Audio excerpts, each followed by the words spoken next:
wabarakatuh. Perkenalkan Ustaz, saya Roma dari cabang. Ada apa yang ingin kami tanyakan tentang apa salah satu organisasi apa MTR. Jadi organisasi ini baik, tapi nasabah-nasabah kami ada beberapa yang macet, balelo, terus larinya ke sana. Dan dari prakteknya ini kita kesulitan dalam menjelaskan, dalam sudah berbagai cara pendekatan kita lakukan, tapi pada intinya dia tetap orang film bayar margin. Titik. Yang ingin kami tanyakan mungkin dari ustadz-ustadz ini ada solusi atau kiat-kiat dalam apa menangani atau memberikan pendekatan agar kasus-kasus ini dapat kita selesaikan dengan baik itu Ustaz. Matur nuwun. Assalamualaikum warahmatullahi wabarakatuh. Waalaikumsalam warahmatullahi wabarakatuh.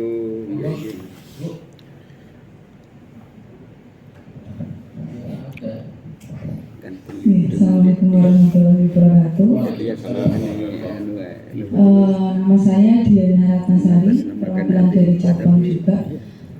Di sini saya ingin menanyakan, tadi kan pembiayaan paling besar di UGD Nusantara ini malah plafon kecil ya, plafon kecil gitu kan, antara 1 juta sampai 10 juta seperti itu.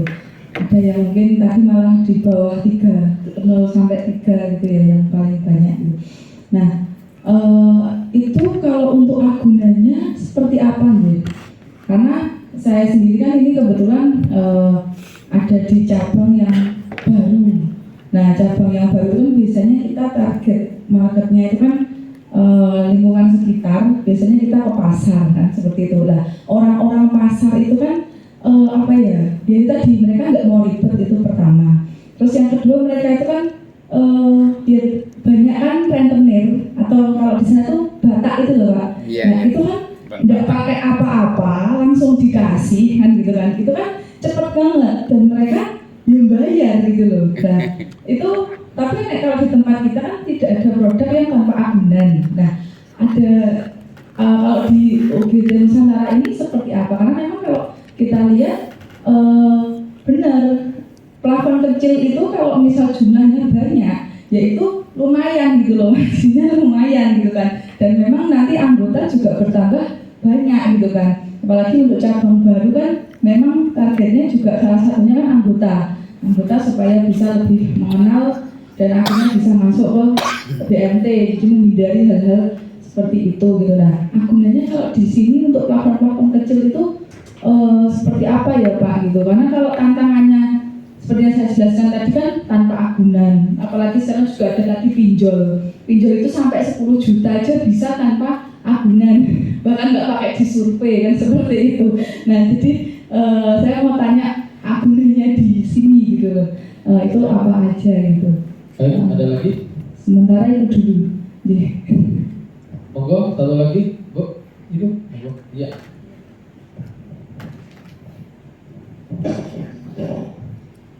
Sebelumnya Assalamualaikum warahmatullahi wabarakatuh. Waalaikumsalam warahmatullahi wabarakatuh. Izin bertanya Ustaz, tadi kan yang Baitul Mal kan programnya dananya kan sudah besar ya. Nah itu sistem model fundraisingnya itu gimana? Model penarikan dananya itu melalui digital atau masih manual? Tips-tipsnya Ustaz. Siap. Ya, terima kasih. Wassalamualaikum warahmatullahi wabarakatuh. Waalaikumsalam warahmatullahi wabarakatuh. Baik, ada 3 penanya, kurang lebih tadi sudah bisa disebutkan kan? Iya. Baik. Jadi yang pertama yang terkait dengan ini orang yang agak ribet ya, oleh utang nyelak, gitu kan? Jadi katanya di sini itu ketan kolak gempol lagi ya. Oleh utang nyelak tapi lain apa istilahnya itu ada pantunannya seperti itu Pak Zani. Cuma saya lupa itu ada pantunannya seperti itu.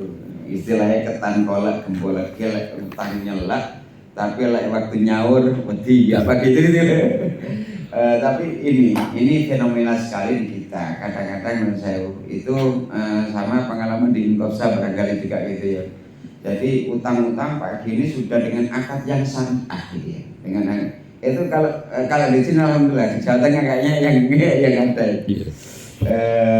Yang dulu kalau kena kafatan, kalau kena apa itu kan ya. Gitu.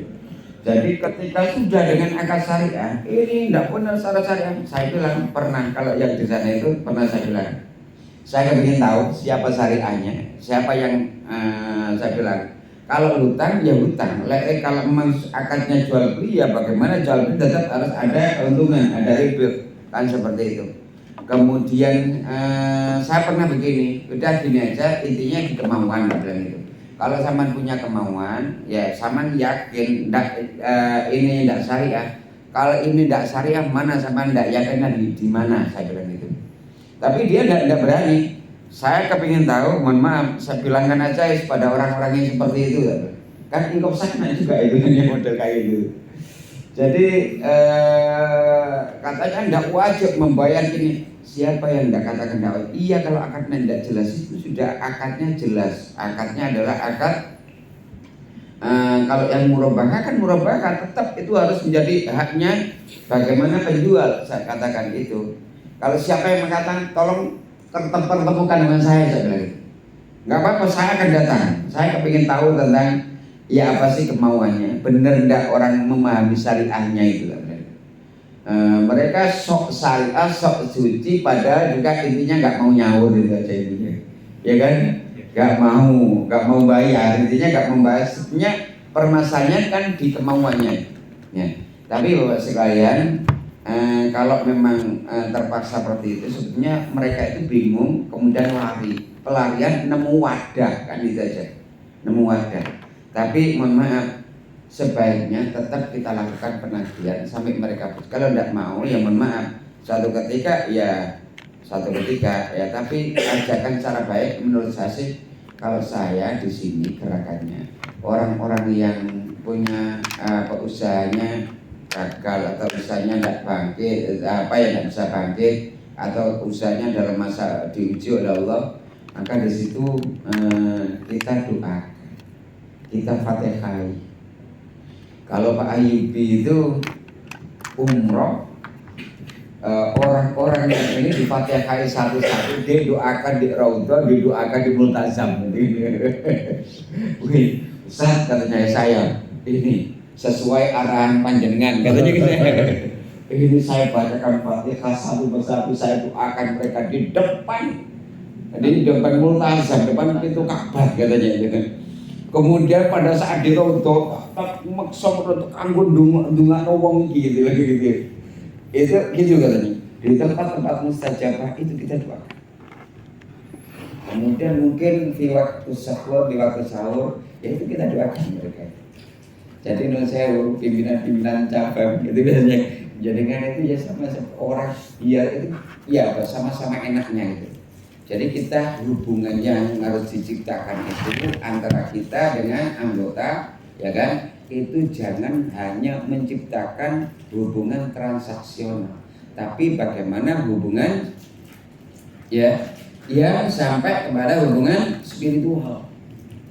Ya, ciptakan hubungan spiritual. Jadi suatu ketika didatangi, didoakan, ditanyakan. Kemudian biasanya kan tidak pernah dikunjungi, tidak pernah silaturahim. Tahu-tahu mereka kabur atau ada kesempatan gabung dengan golongan yang seperti itu. Tapi kalau sering kita datangi, kita kunjungi, tidak bisa.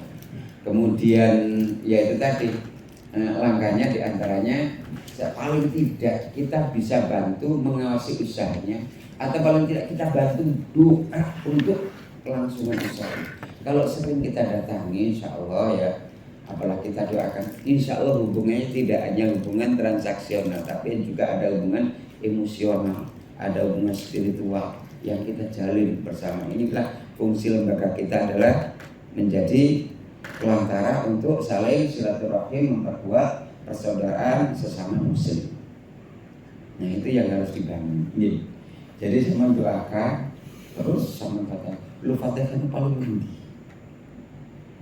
Jadi terutama sama pada saat misalnya kalau Fatihah dihadiahkan kepada siapapun meskipun orang masih hidup tetap bisa. Udah mintanya pada kalau dia kan mintanya pada saat iyyaka na'budu wa iyyaka nasta'in, di situ hajat sampean kerentakan di situ. Itu biasanya makbul, mustajabah gitu. Jadi itu. Tapi ya itu tadi, karena uang yang sampean hutang, yang sampean salurkan ini bukan uang pribadi, ini uang koperasi. Koperasi ini adalah uangnya jamaah kan itu. Jamaah orang banyak berkumpul sama dengan uangnya masjid. Taksisnya itu sama dengan itu gitu. Jadi harus benar-benar kita pertanggungjawabkan secara utuh. Jadi apa? Sekiranya mereka yang bosan ditanya, tidak, saya cuma bagaimana meminta kasihan sampai niatnya kita kasihan. Jangan sampai ya mohon maaf itu bagaimanapun kesalahan dengan kesalahan itu hak maliyah. Hak maliyah itu tidak cukup cuma dengan minta maaf gitu kan. Harus ada pengembalian kan gitu ya, atau istiqlal paling tidak. Tapi menurut saya jenengan nggih mboten saged menghalalkan. Kenapa? Bukan miliknya pribadi. Kalau milik pribadi masih bisa, wis tak halalkan bisa, kan iya. Tapi kalau miliknya lembaga masa bisa? Tidak bisa. Maka daripada itu kita harus menjaga haknya lembaga ini terus berlangsung kan gitu. Jadi kalau saya menyarankan didoakan ya, tapi antisipasinya adalah sering silaturahim didatangi biar mereka tidak pindah ke lain hati gitu. Itu kan itu. Kita kadang-kadang itu karyawan kita itu kadang-kadang tidak suka silaturahim, mau kemari wes itu. Nah, suatu ketika saya menjadikan sepatkan terutama sing rotok kedep-kedep gitu ya, asal kedip-kedip wis gak pati buatnya gak pati aper itu kan ya. Itu wah dulini jadikan silaturahim aja. Kalau bisa gitu bangun silaturahim yang baik, yang tidak baik itu diusahakan. Jenengan pegang berapa akun, jenengan usahakan semuanya pernah silaturahim. Jangan cuma jualan di pasar gitu. Satu ketika itu perlu. Tujuannya apa? Mereka kita kan juga ingin dakwah, ini ya, dakwah melalui ekonomi kan itu. Terus apa lagi? Oh tentang agunan, sebetulnya agunan terus terang aja. Kalau saya hitung-hitungan dulu waktu dengan kur sebetulnya kur dengan kita itu terserah aja lebih murah kita.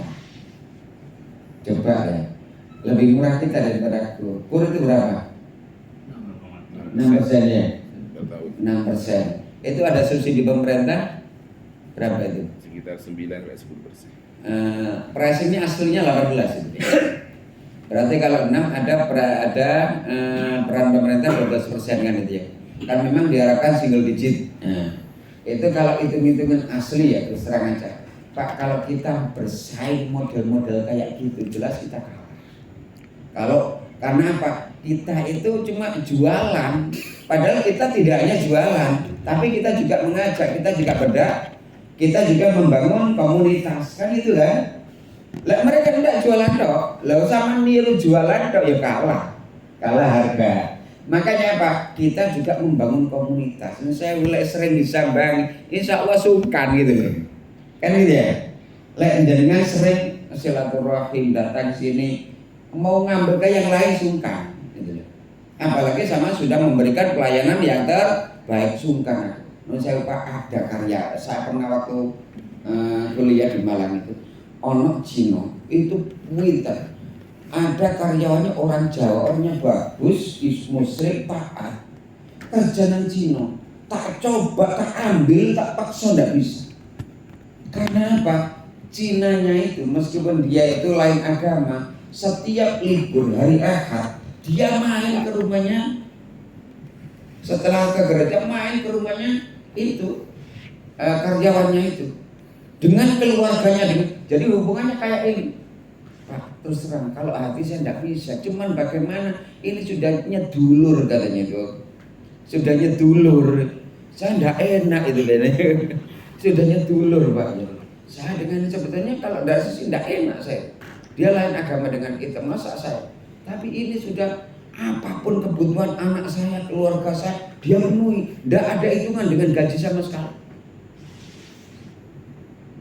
Main anak setiap hari, anaknya itu loh, dengan anaknya ini ya, itu main bareng. Makanya tidak bisa Pak, mohon maaf. Mulai Cina ini mati gitu, katanya gitu. Baru nggak bisa katanya. Ini bagus metodenya. Nah Bapak Ibu sekalian, barangkali kita juga gitu. Jadi orang yang kita kasih pembiayaan jangan hanya cuman kita wajibkan ngasuh. Suatu ketika kita juga silaturahim, membangun ukhuwah Islamiyahnya kita bangun, kita dekatkan. Paling tidak kita saling mengisi kekurangan dengan uang ini sebagai media dakwah kita. Intinya di situ. Kemudian juga jangan lupa yaitu tadi kalau saya mengingat kita saling doa bin doa, saling mendoakan antara satu dengan yang lain. Dengan begitu insya Allah hubungannya itu daripada meskipun kalau sudah servisnya kayak gitu Pak, berapapun selisihnya kita masih menang. Untuk agunan sebetulnya kami awal-awal dulu pakai personal garansi, apa? Jam'iyah kayak jam'iyah Yasin Tahlil, jam'iyah Manakib. Itu kan orang-orang kecil tidak punya jaminan. Kita itu penyaluran lebih cepat, lebih baik, lebih kecil-kecil, lebih banyak, dan jangka waktunya jangan lama-lama. Lah bisa jangka waktu 3 bulan, 4 bulan, 1 tahun yang paling lama. Itu akan cepat menghasilkan keuntungan.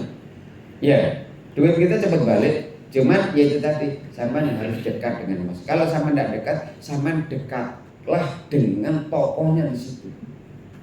Sehingga apa jaminannya adalah bisa Pak Kiainya. Ini semisal sampean lek gak aktif katanya kiainya, sampean lek gak datang sergap ikut tahlilan gitu kan ya. Jadi wis lek pinjam ke BMT ndak saya asisi. Mereka juga jadi guarantor ya, jadi penjamin. Jadi mereka pun juga jadi penjamin. Tokohnya, ayo, akhirnya apa? Jam'iyahnya apa itu? Sergap ya, jam'iyahnya rame, kemudian usahanya juga bagus. Dan setiap kali ini kita nisipkan Pak Yai tolong doakan usahanya pada saat doa jamnya itu ya, kita mohon agar juga usaha-usahanya, rumah tangganya didoakan seperti itu. Jadi kita melakukan seperti itu. Kemudian yang sekarang ini yang 1 juta yang tanpa jaminan di sini, cuma 1 juta. Kalau enggak itu ya kita kan anggota, kalau masih anggota kan masih simpanan anggotanya bisa dijadikan jaminan. Mungkin biar yang lebih detail itu adalah Pak Soleh yang saat ini mengelola di simpanan dan pembiayaan ya. Silakan Pak Soleh. Oh iya, untuk yang dulu bentar. Yang fundraising Baitul Malnya ya. Ya. Alhamdulillah untuk yang Baitul Mal ini sebetulnya BMT itu kan ada Baitul Mal wat Tambil. Baitul Malnya seperti apa? Kita tetap ya, dana Baitul Mal kita adalah satu adalah dana sosial yang dari bagian akhir tahun ya.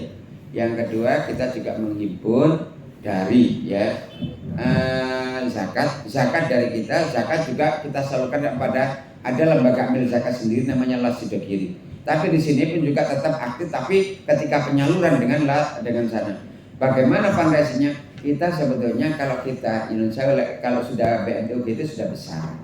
Kalau kami katakanlah tadi cuma dengan strategi bangun rumah ya itu kan ya. Kita itu sebenarnya BMT itu kalau tidak ada unsur seperti itunya susah. Jadi untuk saat ini ya Pak, kami cuma berhitung aja penabung kami ada 740.000 ya. Wis tidak usah jauh-jauh 500 saja yang kena. 500 mereka bersedia dipotong dari bagi hasilnya 2.000 aja. 2.000 nemu yo gak seneng gitu kan ya. Nemu gak bunga hilang gak susah 2.000 gitu. Tapi dari jumlah yang 500.000 kali 2.000 kan sudah 1 miliar kan begitu. Nah kalau masih kecil gimana Bapak Ibu tidak apa-apa untuk fundraisingnya. tapi harus dirupakan program biar nggak susah, biar kesannya nggak kesan minta gitu loh. Kalau dirupakan program panjenengan enak. Apa programnya? Bisa aja sampean ngambil apa yang dibutuhkan di masyarakat situ. Apa? Benah musola. Nah gitu kan. Musola ada musola ndak layak kurang ini tak di situ sampean gambarkan tak butuh sekian fundingkan ke sini. Ini loh butuh sekian. Habis itu kasihkan tak bangunkan di situ bareng-bareng. Ini ngangkat nama BNT ini. Musola, masjid, suatu ketika ngecat masjid misal ada masjid, cari sama di daerahnya yang sekitar kantornya itu yang lembaga-lembaga sosial yang kayak gitu, itu akan menunjang kepercayaan masyarakat misal. Jadi gak iso bangun yang ngecat dok semisal atau mengenai jadinya dok, tidak apa-apa gitu. Tapi apa? Ambilkan dari anggota, bisa kalau tidak ada anggota, menurut bisa kita bikinkan celengan. Apa celengan itu ya kan? Nah, kalau saya di Sidogiri kemarin itu kan saya bikin 5.000 kotak. 5.000 kotak saya bikin mosok setiap hari saya titipkan rumah-rumah. Ya, setiap rumah mosok 1 bulan ya, 1 bulan tidak bisa isi 10.000, ya kan? 10.000. Jadi kita harus cari rumah sekian tak monggo. Tapi itu mohon maaf dikasih dengan brosur programnya. Jangan cuma dikasih celengan tapi tidak ada programnya. Untuk ini loh, ini untuk ini saat ini. Itu menurut saya. Semisal kalau Bapak Ibu bisa meletakkan 1.000 aja kali 10.000. Ya kan? Berapa ya 10.000 kali 1.000? 10 juta. 10 juta. 10 juta. Ya, 10 juta. Masa orang itu si saya duit, si saya ini taruh aja di situ. Jadi coba pagi-pagi mulai hidup ini dengan sedekah. Nah, saya katakan seperti itu.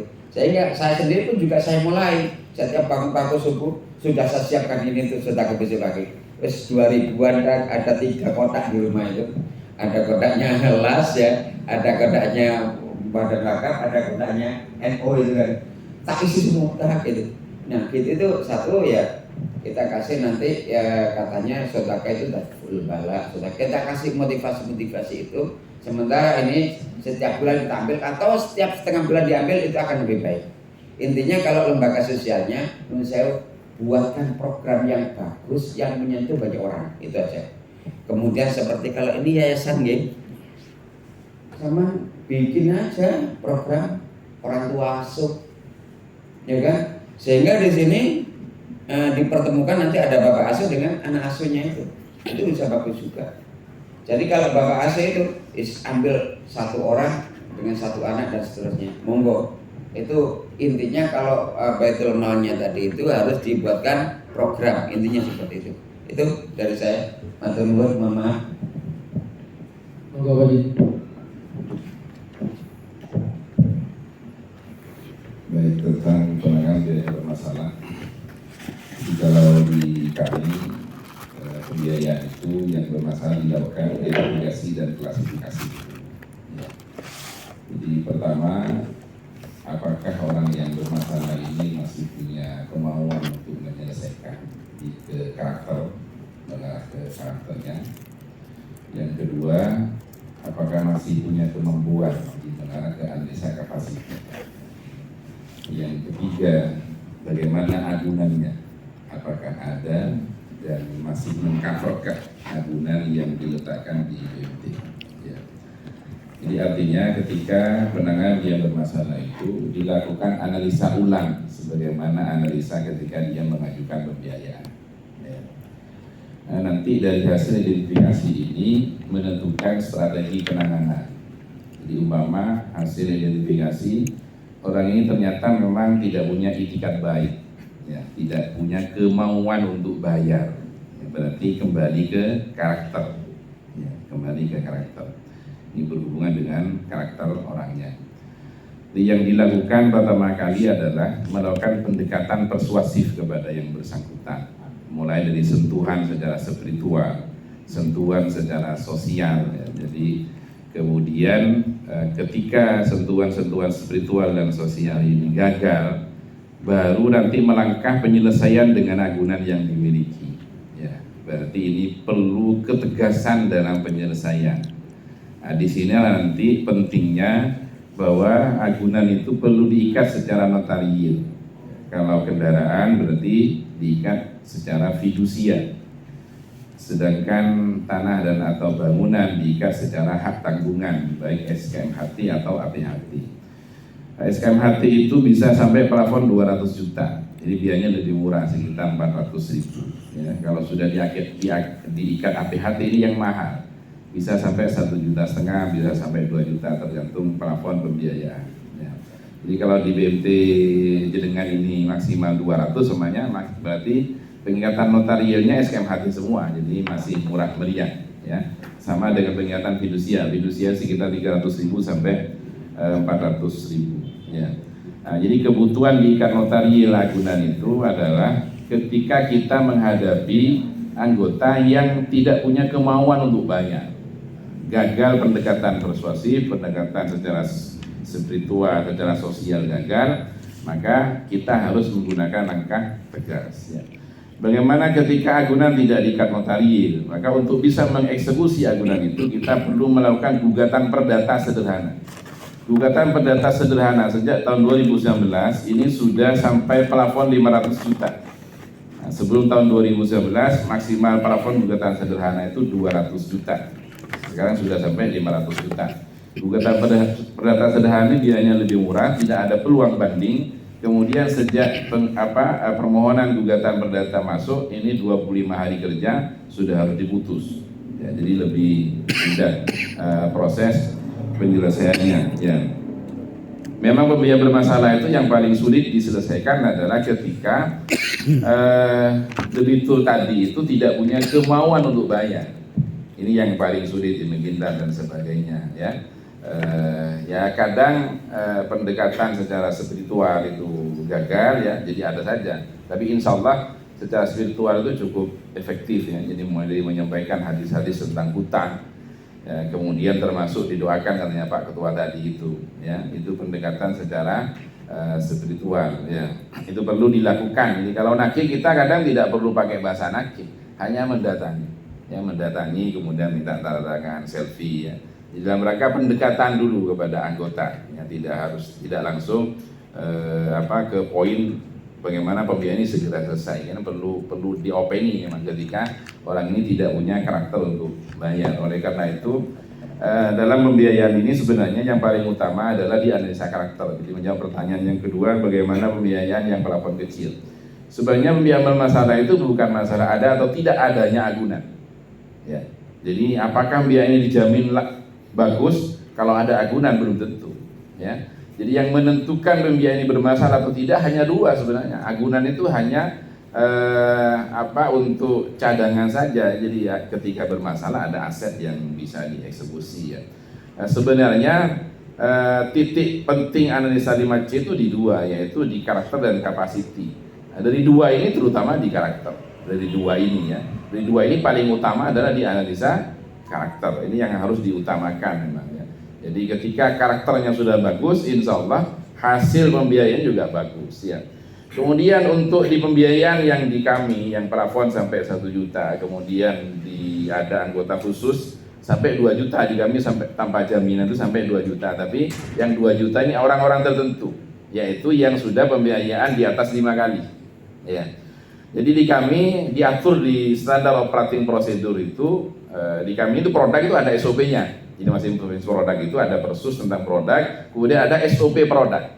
Ya. Jadi di SOP kami tentang pembiayaan tanpa agunan, di kami nama produknya UGT MTA, multiguna tanpa agunan, bukan multiguna tanpa angsuran.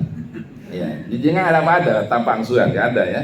Jadi multiguna tanpa agunan. Jadi di kami itu nama produknya UGT MTA, multiguna tanpa agunan ya. Jadi di kami produk MTA ini yang bisa anggota yang bisa dilayani pembiayaan tanpa agunan ini ada syaratnya di SOP kami, yaitu orang yang bisa nabung setiap hari minimal 15 kali dari 25 hari kerja ya. Jadi kalau nggak memenuhi syarat ini kita nggak ngasih pembiayaan tanpa agunan ya. Jadi umpamanya ada orang luar ya, di luar coverage area kita dalam collecting dana ya. Jadi umpamanya ada anggota jaraknya jauh dari kantor, Dia pingin yang tanpa agunan atau ingin plafon yang 1 juta, nggak bisa. Karena apa? Orang ini nggak bisa di cover oleh bagian collecting dana tabungan, nggak bisa. Maka harus ada agunannya walaupun dia masuk sebenarnya MTA, yaitu plafon yang kecil-kecil ya. Cuma karena dia tidak memenuhi syarat harus nabung minimal 15 kali dalam 1 bulan, maka orang ini nggak bisa tanpa agunan, harus tetap ada agunannya. Seperti itu ya. Jadi sebenarnya MTA ini asalkan bisa ditarik setiap hari, insya Allah aman. Karena intinya itu di aktif menabung. Kenapa orang Batak atau bank Batak itu atau yang rentenir itu berani tanpa agunan? Karena mereka ini dinarik setiap hari. Jadi bank Batak atau orang Batak atau rentenir itu narik angsuran setiap hari dan nariknya itu pas momennya. Ya. Jadi ini bagian strategi ya dalam penanganan biaya bermasalah, termasuk yang masih lancar ya. Momen narik angsuran itu harus tahu kapan punya uang. Jadi contoh narik di pasar ya. Kira-kira kalau orang ini baru dapat jualan itu jam berapa?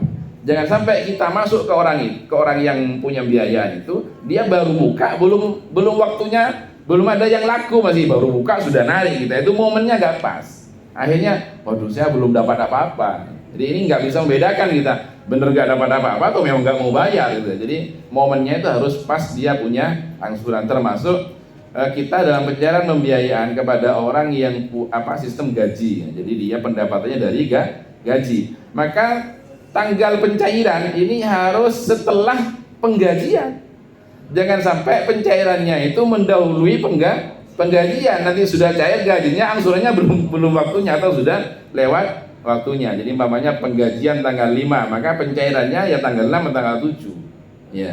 Jangan sampai terlalu jauh, uangnya sampai kepake yang lain nanti gitu. Atau pencairannya tanggal 3, tanggal 4 ya. Dia belum gajian sudah jatuh tempo, ya pasti telat. Ya, jadi kecuali kita mentoleransi keterlambatan tadi ya. Jadi mungkin terlambat 2 hari atau 3 hari nggak masalah. Berarti cair sebelumnya maksimal selisih 5 hari dari tanggal penggajian nggak masalah ya. Jadi ini juga strategi ya. Jadi strategi dalam pencairan agar pembiayaan yang dicairkan itu tidak bermasalah ya. Yaitu orang yang sumber pendapatannya dari gaji untuk bayar angsuran, maka dipaskan tanggal pencairannya dengan tanggal pencairan gaji atau H plus berapa dari penggajian gaji. Jangan terlalu jauh ya, takut sudah terima gaji dipakai yang lain apapun waktunya angsuran dan gitu nanti ya. Kemudian saran dari kami ya untuk perbaikan ke depan, sebenarnya NPF itu nggak ditangani tidak akan bertambah. Ya, NPF itu ya, jadi kredit bermasalah itu biarkan sudah di kotak, nggak akan bertambah. Berarti yang harus kita lakukan adalah bagaimana kita belajar dari pembiayaan bermasalah agar pembiayaan yang baru tidak nambah masalah. Ya. Jadi ketika kita menangani pembiayaan bermasalah, yang paling utama adalah kita harus melakukan analisa kenapa orang ini bermasalah. Ya, jadi bareng dengan identifikasi tadi. Ya, bareng dengan identifikasi dan klasifikasi. Kenapa ini bermasalah? Ternyata hasil analisanya karakter. Siapa dulu yang analisa ini? Gitu, ya. Siapa dulu analisa ini kok sampai salah karakter? Berarti yang analisa yang salah. Beda kalau capacity, kemampuan. Apakah kemampuan ini di tengah jalan menjadi bermasalah atau memang dari awal sudah nggak mampu kok dicairkan? Nah, itu juga dibedakan, ya. Jadi umpama ternyata angsurannya 2 bulan, ya. 5 bulan pertama ngangsur dia bagus, ya. Ternyata setelah itu bermasalah. Apakah benar ini memang terjadi perubahan kemampuan setelah 5 bulan? Atau memang dari awal nggak mampu orang ini? Cuma kenapa kok 5 bulan lancar? Ya sebagian yang cair itu dia simpan agar kelihatan bagus angsurannya. Gitu ya. Jadi ketika kita bahas pembiayaan bermasalah, maka harus melakukan faltandur nafsun ma qaddamat lighad. Ya. Kenapa ini bermasalah? Agar penyebab bermasalah ini tidak diulangi lagi untuk pencairan pembiayaan baru. Biar pembiayaan yang baru ini betul-betul berkualitas, tidak nambah masalah. Gitu. Okay? Itu trik dari kami, mungkin bisa bermanfaat ya. Jadi ketika penanganan bermasalah bukan hanya identifikasi cara penanganan yang dijadikan pelajaran, tapi kita harus belajar kenapa ini kok bermasalah. Biar pembiayaan yang baru berikutnya tidak terjerumus ke jurang yang sama. Ya, terima kasih.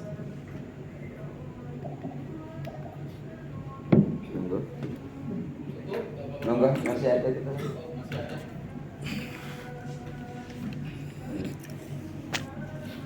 segala